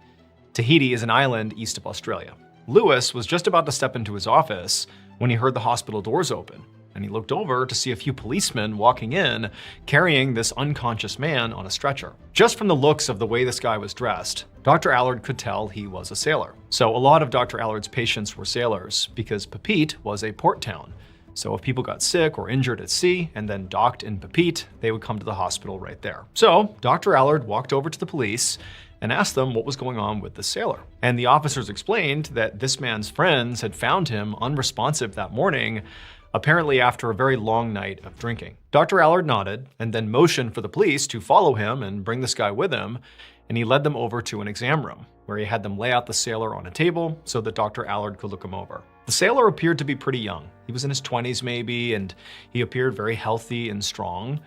But when the doctor checked for a pulse, there was none. And so after checking a couple more times to make sure it wasn't just a very weak pulse, the doctor ultimately concluded that, this sailor was not just unresponsive. The sailor was dead. And if Dr. Allard had to guess, he very likely died from alcohol poisoning, given his friends said, the night before, this guy had had a really heavy night of drinking, and here he was. So, alcohol poisoning. So this hospital had a policy for how to handle the death of foreign sailors in Tahiti. Basically, the doctor who pronounced the sailor dead would then arrange for them to be buried in a public cemetery. And in fact, the hospital kept these cheap wooden coffins in the hospital morgue for this exact purpose. And so Dr. Allard followed protocol and asked the police to go inform the sailor's friends of his death, and then the doctor went to the hospital's morgue to arrange for a coffin. A few hours later, Dr. Allard was back in his office when he heard a knock at his door. He told whoever it was to come in, but when the door swung open, the doctor was surprised at who he saw there. It was the 4 local gravediggers who he had called earlier to bury that sailor who had just died. Now, generally speaking, Dr. Allard had virtually no interactions with the gravediggers after he hired them. He would tell them to bury the body, and they would do that and go on their separate way. Like there was no reason for the gravediggers to come back and check in with the doctor. But as the doctor is looking at these 4 guys trying to figure out what was going on here, he quickly assessed that, these guys weren't here just to chat. They were here because they looked spooked. And before Dr. Allard could ask any questions about, what was going on here, one of these gravediggers began to speak. And in sort of a rapid and sort of anxious tone, he said, as we were carrying the coffin over to the gravesite, it began to shake like the person inside the coffin was alive. And then we heard all these moaning sounds coming from inside of this nailed shut coffin. And we all got so panicked that we just dropped the coffin and we ran here to tell you. Now, Dr. Allard was pretty surprised by what he was hearing, but he's also thinking that, when he hired these 4 gravediggers, they were at a local pub and they were drinking. And so he's thinking to himself, maybe something strange happened, with this coffin, or much more likely, these 4 guys are drunk. And that what they've sort of said here is just some figment of their imagination, that they're not professional, they're just drunk guys who are coming here screwing up my day. And so sort of annoyed, Dr. Allard's like, hey, I'm telling you, that guy is dead, okay? This isn't a ghost scenario, but if you're so worried about it, why don't you go get a police officer, have them come over and inspect the coffin, make sure the person is really dead in there, and then once they confirm that, please do your job and bury this guy. And so the gravediggers, they kind of, look down sort of awkwardly and they're like, okay, we'll go do that. Then they turned and they left.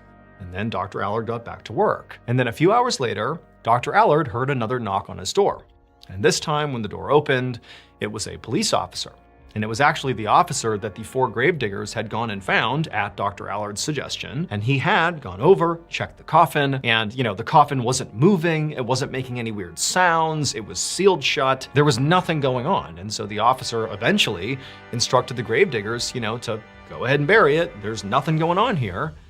And so the gravediggers had, at that point, buried the coffin, and that had been that. And so the officer was here just to tell Dr. Allard that, hey, it's all good, he's buried, we can move on. About a week later, Dr. Allard had basically forgotten about this whole snafu around the coffin and whatever was going on with it. He was sort of on to the next thing, and he was out like he normally was at night to go for a walk. And the area that he liked to walk in the most was actually the cemetery. Not because he had some sort of morbid obsession, but because, it was often, vacant. There was nobody there. And so it was a peaceful place to go walking. And so, he's strolling through the cemetery like usual, and he's not seeing anybody like usual. But as it began to get dark, he was walking down this one row of headstones, and he looked up ahead, and he could have sworn he saw somebody standing behind a tree with their body sort of half out of the tree, half behind the tree, sort of half obscured. And he stopped, and he's looking, and the whole thing just sort of felt off. Like, what is this person doing? Is that a person? Like, what's going on here? And so he's staring, and as he's looking, sure enough, this dark silhouette steps out from behind this tree. And the way they stepped out, it was like they stepped out, turned, and faced Dr. Allard, and just stood there, clearly looking right at Dr. Allard. But they're pretty far away from Dr. Allard, like there's a good distance between them. But immediately, Dr. Allard felt threatened by this person, or whatever it was. He didn't even know if it was a person. He couldn't tell if it was his mind playing tricks on him or not. He's just staring at this thing that looked like it was looking at him. And so Dr. Allard instinctively, who's now feeling a little bit frightened, turned and just started walking away, like he was done walking in the cemetery for the night. And so he turns and he starts walking, but then it's like the hairs on the back of his neck stood up. He just felt like this person, whoever it is, they're still watching me. And so he stopped after just a couple of steps and he turned back around. And now this figure is clearly marching directly towards Dr. Allard. They're almost running. They're walking real fast right towards Dr. Allard.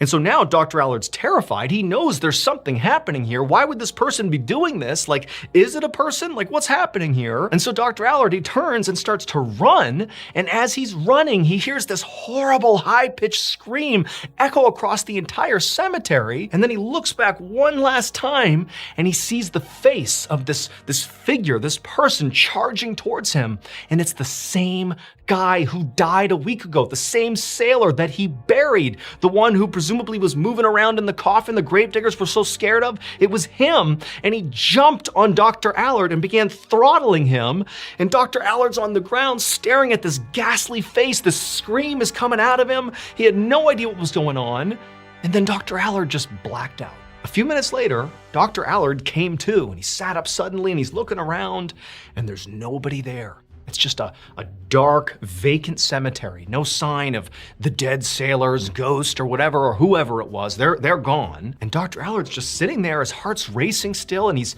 telling himself, like, did that even just happen? Like, it felt so real. His neck was sore from, what he felt was this guy, this thing attacking him. But at the same time, he was so sure that the face that he had seen on this person was the dead sailor's face. But how could that be? He's dead. He's buried.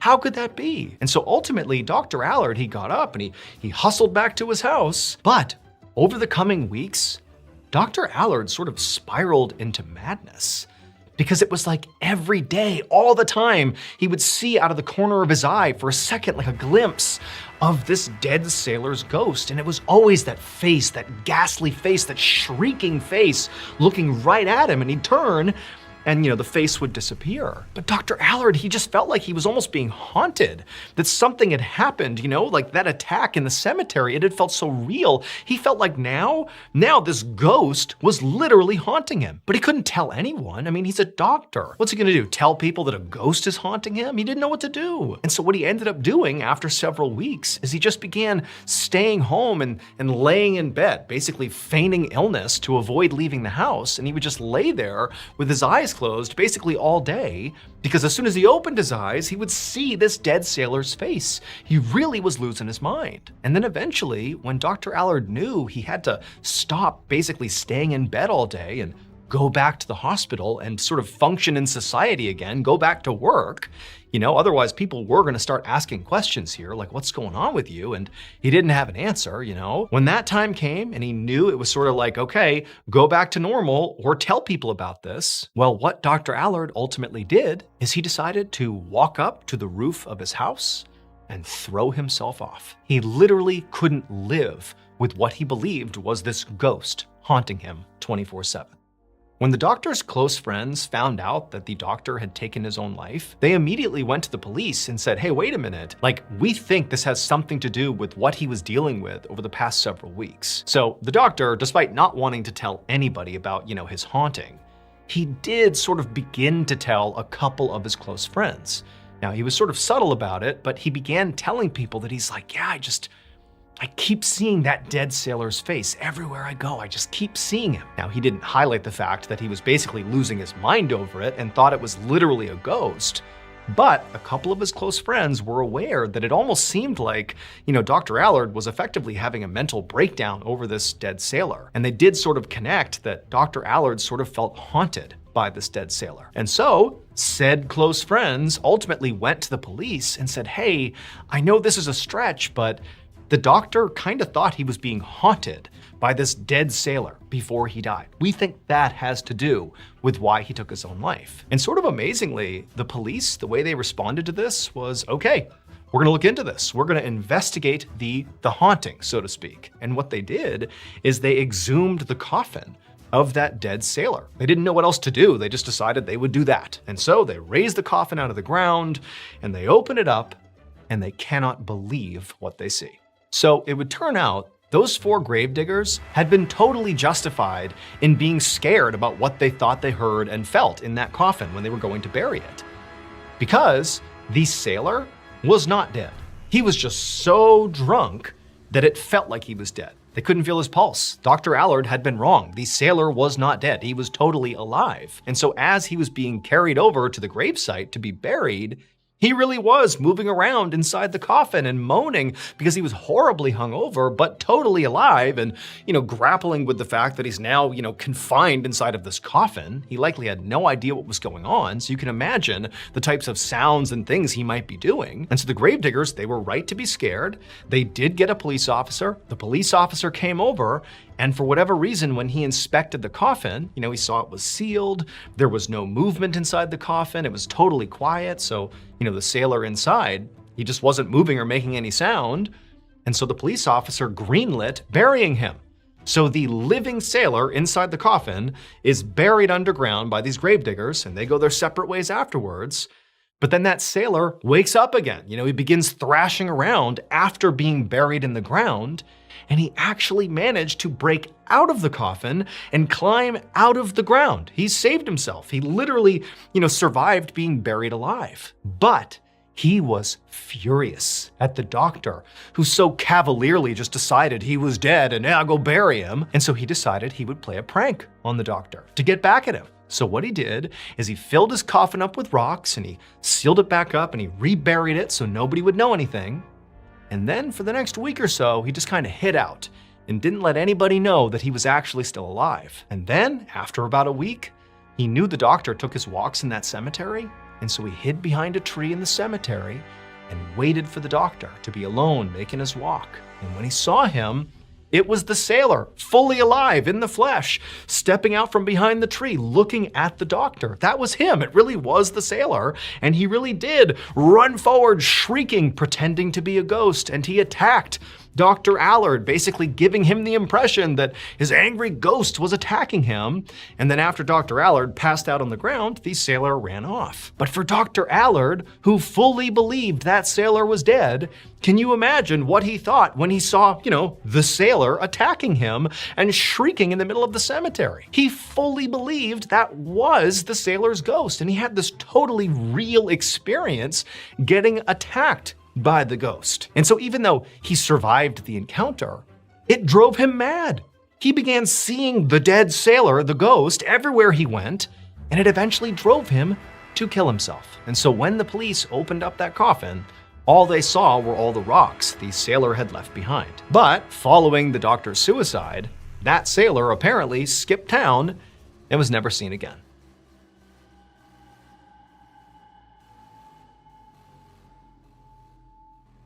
It begins here.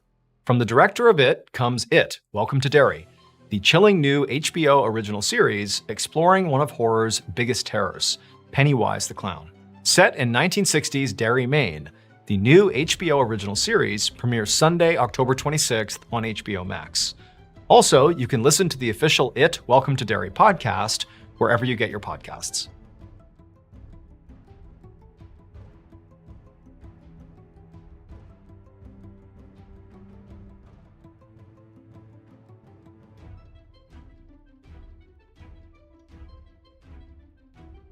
On the night of August 30th, 1892, a 20-year-old man named Benjamin Trudell climbed into his bed inside of the Deer Park Life-Saving Station, which was a small government building right off the coast of Lake Superior in Michigan. Benjamin was a member of the Life-Saving Service, which was a precursor to the U.S. Coast Guard, and he was currently working overnight as a surfman, which was basically like a lifeguard, but specifically for ships that were out on the lake. He was there with a bunch of other surfmen who were all taking shifts, either sleeping, patrolling the beach, or staying awake inside the station in case somebody came looking for help. Benjamin had just finished a 4-hour beach patrol, which had been pretty uneventful, but at the same time, he was still walking around for 4 hours on loose sand, and so he was pretty tired.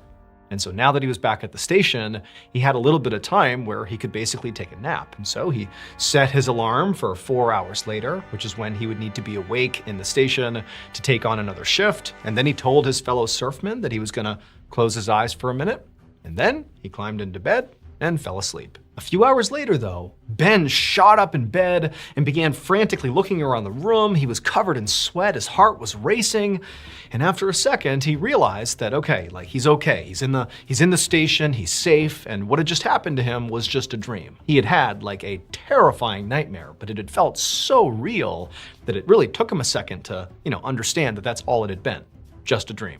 In this dream, Benjamin was walking along the coast of Lake Superior, like he did during his nightly beach patrol, and it was dark out and there was this awful thunderstorm, and the rain was coming down so hard that Benjamin could barely see, and in fact, he almost felt like the impacts of the individual raindrops almost hurt his skin, like they were acid striking his skin. Then suddenly, through this wall of rain right in front of him, this man who Ben didn't recognize kind of stumbled into view. And this man was wearing very nice clothing, like he was on his way to a party or something. But, they're down at the coast of this lake and it's storming out, like it didn't make any sense. But Benjamin, he just stared at the sky and didn't say anything. And the guy looked right back at Benjamin, and without saying a word, he just reached out and really aggressively shook Benjamin's hand. And then, as Benjamin is watching his hand be shaken around by this guy with wild eyes turns and he points out to the lake that's right next to them. And even though he didn't say anything, he pointed with this level of urgency, like there's something out there, something bad, and you need to pay attention to whatever it is. And so Benjamin, he turned and his hand's still being shaken by this guy, and he looks out, but it's just a wall of water. He can't even see the lake, and he has no idea what this guy is trying to tell him. And it was at that point that, Benjamin sat up and he was awake again. Now, objectively, Benjamin understood that while this dream definitely was creepy, it wasn't really terrifying. It was raining and storming, and a random guy came up and shook his hand and pointed at the lake. That's not terrifying. But for some reason for Benjamin, it just felt so real that was the thing that made it so unsettling. It felt like he really had been out there and really had this interaction. Now, Benjamin was not the type of guy that would, find meaning in dreams. He basically chalked dreams up as just that, just dreams. But there was something different about this dream.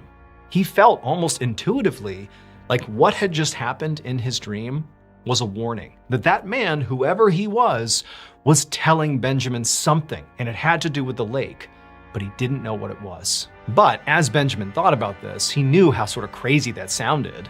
And he figured that maybe he was just kind of caught up in the immediacy of having just had this dream, that really the only reason he felt like it had weight is because it just happened. And so maybe if he just went outside and got some fresh air and let some time pass, that he would, let this dream fade into the ether and he'd go back to normal life. And sure enough, when he got outside and got some fresh air, he did feel better. But he did still feel like that dream meant something. And so he just walked down to the coast of Lake Superior, where he was in his dream, to the other surfmen who were down there doing their own patrol. And there, there was nothing unusual happening. The lake, it was so calm. And Benjamin, he went up to one of the surfmen and just kind of told them about this dream. And he was almost joking about it. He's like, yeah, it felt so real that I almost feel like it was a warning of some kind. But yeah, it's just a dream. And the other surfmen who were listening just were like, yeah, that's crazy dream, huh?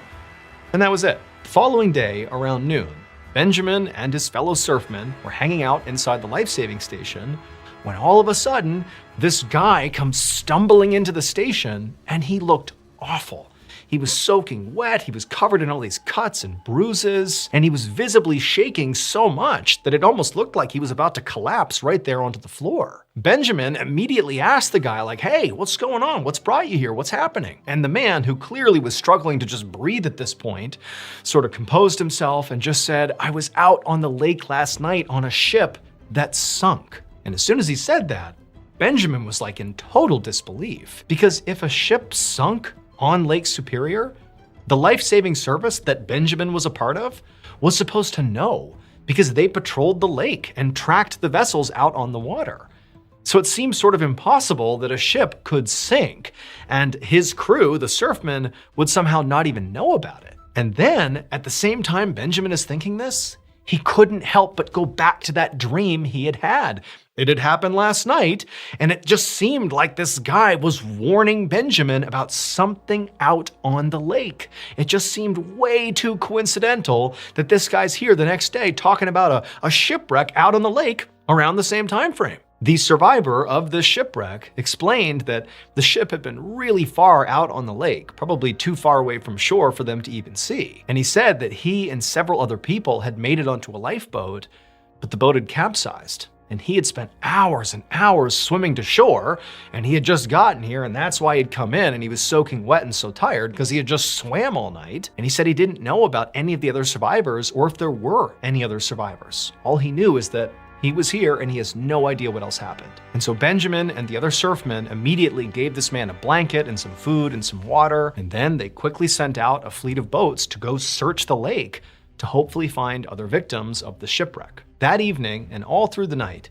Benjamin and his co-workers sailed rescue boats back and forth all across Lake Superior looking for survivors, but all they could find were 4 dead bodies. But the man who had swam to shore and told them about this shipwreck said there had to be more people out there. He said there had been 27 people on this ship, including him, when it had sunk, which meant a lot of people were still definitely unaccounted for. So while some of the surfmen continued to search out on the water, Benjamin and a small team decided they would actually search the coastline itself and see if anybody washed up on shore. And so early on the morning of September 1st, so now the surfmen have been out searching for people for over 24 hours at this point, Benjamin and his team were walking down the coastline and they looked up ahead and they saw what appeared to be 2 people laying on the sand. And so of course they ran up to them, and unfortunately they discovered that, it was a man and a woman who were lying face down in the sand, and they were not breathing. They were dead.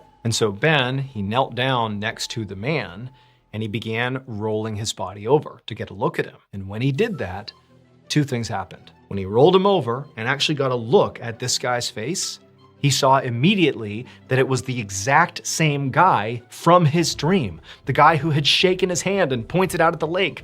It was him, definitely. And as he's having this revelation and he's sort of kneeling there in shock, the man's body, he's sort of rolling it over, and as it completes the rollover, the man's limp hand falls directly onto Ben's hand, like a handshake. Ben would later learn that the ship that sunk out on Lake Superior the night before was called the Western Reserve.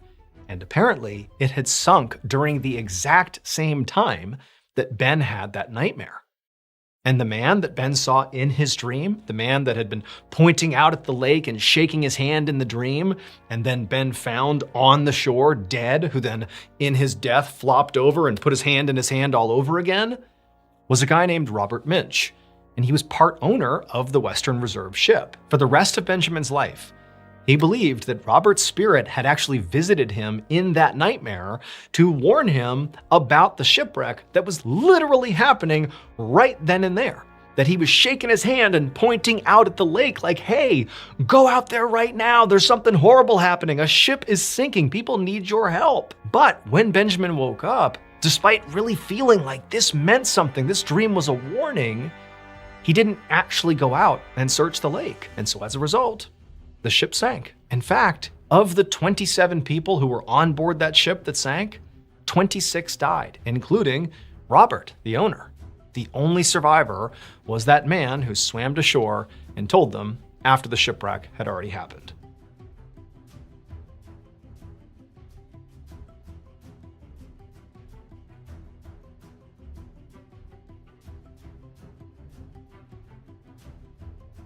On the afternoon of September 20th, 1989, a 70-year-old man named Jim Moore and his wife Clara walked along the beach on a tiny island off the coast of South Carolina. It was called Pawleys Island, and it was less than 4 miles long and only wide enough to fit one main road with beachfront houses on either side. Jim and Clara lived in one of those beachfront houses, and every afternoon they would go out and walk the beach together.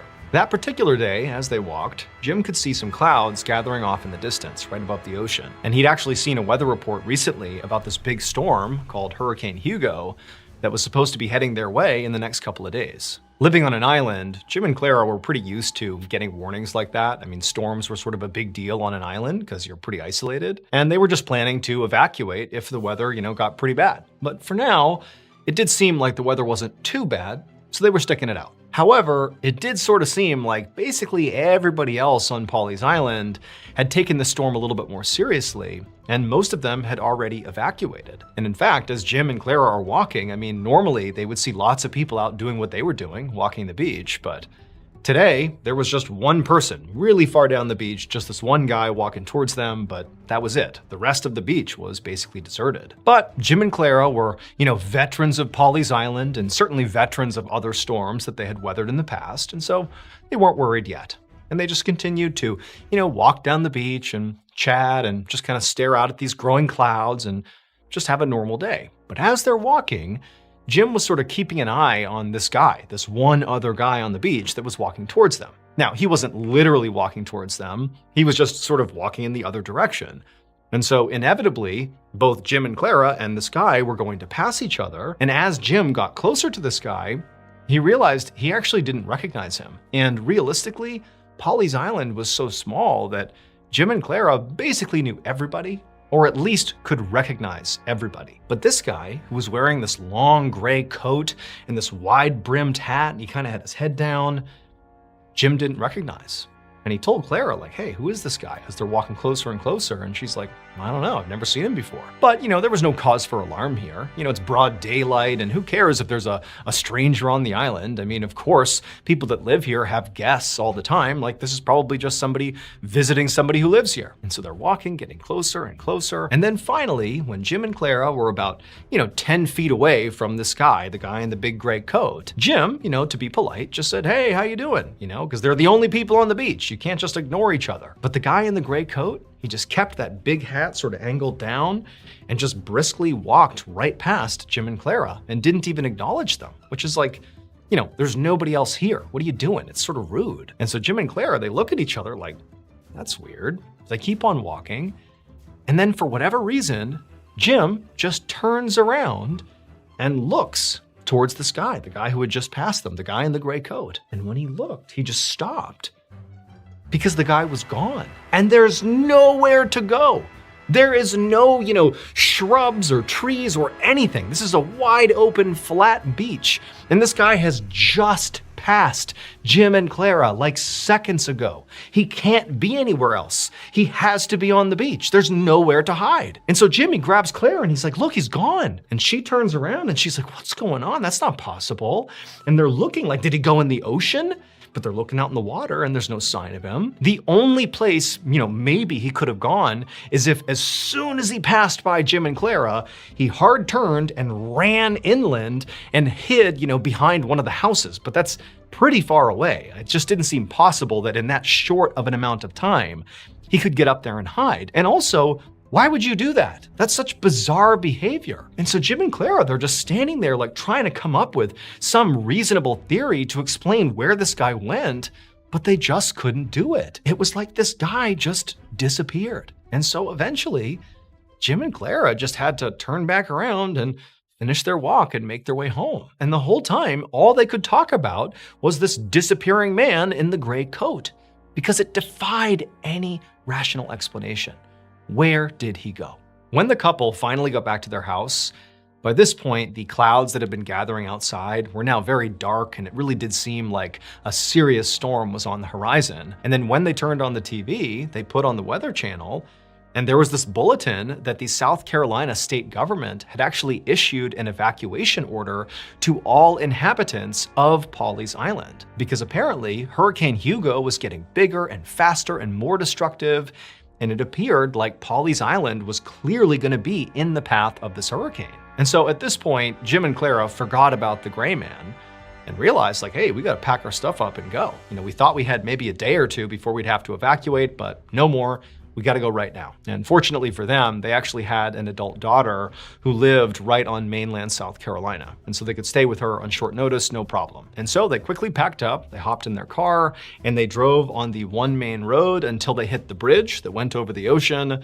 They made their way across the bridge onto mainland South Carolina and over to their daughter's house. And once they got there, their daughter was obviously very happy to see them, happy they were safe. And they would just spend the whole day basically just sitting there with the Weather Channel on, watching reports about Hurricane Hugo. And over the course of the day, the news got more and more dire. Hurricane Hugo was poised to be this enormous destructive storm that was not slowing down at all.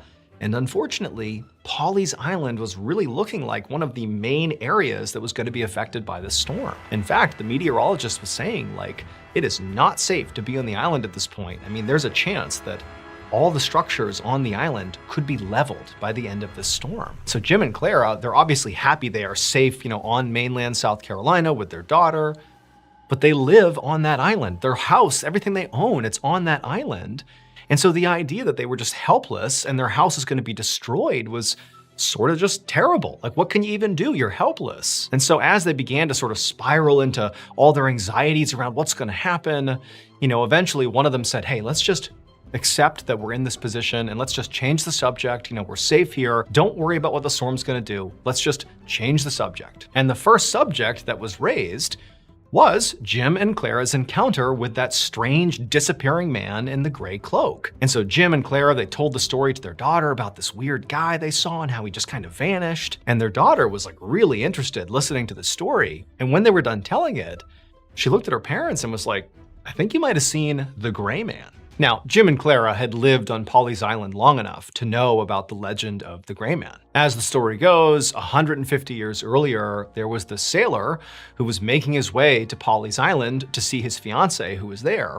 And when he got to the island, he unfortunately basically fell into quicksand and died. And so the fiancée is totally heartbroken. She's basically losing her mind over the sudden loss of her love. But a couple of days after her fiancé, the sailor, had died, she saw him walking on the beach on Pawleys Island. And he was wearing this long gray coat and this big wide-brimmed hat.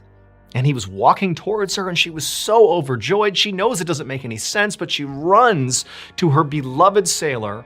And right as she reaches him, he disappears. Now, Jim and Clara, they couldn't help but see the overlap here. I mean, they saw, a guy wearing a long gray coat with a big wide-brimmed hat who, was walking on the beach, who then disappeared. It did sort of seem like the legend of the Gray Man, but neither Jim nor Clara really felt like that actually was the explanation here. But at the same time, Jim did feel like, man, that is a weird coincidence. Over the next couple of days, Hurricane Hugo made landfall, and it was absolutely vicious. And then finally, when it passed and it was safe to go back to Pawleys Island, Jim and Clara loaded up their car, they said bye to their daughter, and they made the drive out there. And as they were crossing the bridge to get out to Pawleys Island, along with all the other inhabitants that were going back, they immediately could tell that Pawleys Island really had been leveled. I mean, the roads themselves were badly damaged, there were street signs and trees everywhere, and as they're getting closer, they can see that basically their whole community has been leveled. All the buildings are destroyed. I mean, it's like a war zone. Now, Jim and Clara had sort of braced themselves for this because they had heard on the news that sure enough, this hurricane had been as bad as expected and Pawleys Island had taken a direct hit. And so they drove across the island until they reached their property. And when they got to their property, they could not believe what they saw. So there's actually one more part to the legend of the Gray Man ghost. And that is when the woman saw who she believed was her dead fiance walking up the beach with his gray coat and his big brimmed hat, and she runs up and he disappears and it's so tragic. That's not the end of the story, because the woman was so upset by seeing what she thought was her fiance again. He's back from the dead, oh my goodness, and then he vanishes. It's like she had to experience his death a second time, and it made her go crazy. It was like so much grief, it was so overwhelming that she couldn't live with it. And in fact, quickly after seeing, his ghost disappear, she was sent off the island to a hospital. She was basically institutionalized. And while she was off the island, immediately after she left the island, this huge storm rolled through and leveled Pawleys Island. And only one building survived. It was her house. Inexplicably, her house was untouched, completely untouched. Everybody else's ruined. So keep that in mind, because when Jim and Clara returned to Pawleys Island following Hurricane Hugo, whose house was the only house left standing? Theirs. Utterly untouched. Their neighbors' houses, all the local businesses, everything gone. Their house, untouched. And just so you know, the legend of the Gray Man, people believe if you see the Gray Man, he's warning you to leave the island in advance of a storm, like he apparently did for his fiance. He warned her, get off the island.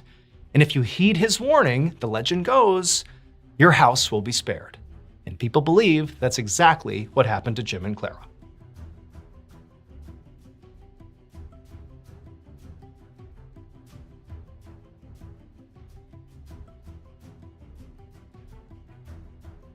Thank you so much for watching. Let me know what you thought of today's episode in the comments. And remember, we have hundreds of videos for you to binge right now. But if you're looking for a recommendation from me of that one video that's worth your time, well, it's this one right here. So give it a watch. All right, until next time, see ya.